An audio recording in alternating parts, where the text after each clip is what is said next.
శ్రీ మహావిష్ణువు ఎన్నిసార్లు మోహిని అవతారం ఎత్తాడో తెలుసా? పద్మ, బ్రహ్మాండ, లింగ, గణేశ, స్కాంద, భాగవత పురాణాలు చెబుతున్న వివరాల ప్రకారం లోకక్షేమం కోసం ఆయన మొత్తం 6 సందర్భాల్లో మోహిని రూపాన్ని ధరించాడు. అందులో ప్రసిద్ధమైనది క్షీరసాగర మదనం సమయంలో దేవదానవుల మధ్య అమృతాన్ని సమంగా పంచే పేరుతో రాక్షసులను మోహంలో పడేసి దేవతలకు అమృతం అందించిన ఘటన. అదే సమయంలో రాహుకేతువుల కథ కూడా వెలుగులోకి వస్తుంది.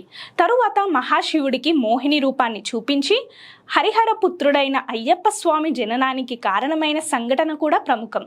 ఋషులు ధర్మాన్ని మరిచినప్పుడు వారికి బుద్ధి చెప్పేందుకు, భస్మాసురుడి అహంకారాన్ని అణచేందుకు, విరోచనుడి మాయను చెదరగొట్టేందుకు, అలాగే ఐరావంతుడి తేజస్సును నియంత్రించేందుకు కూడా శ్రీ మహావిష్ణువు మోహిని అవతారాన్ని ధరించారు.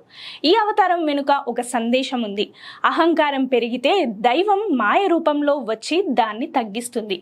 అందుకే మోహిని అవతారం అంటే కేవలం సౌందర్యం కాదు, ధర్మాన్ని కాపాడే దివ్య శక్తి అని గ్రహించాలి.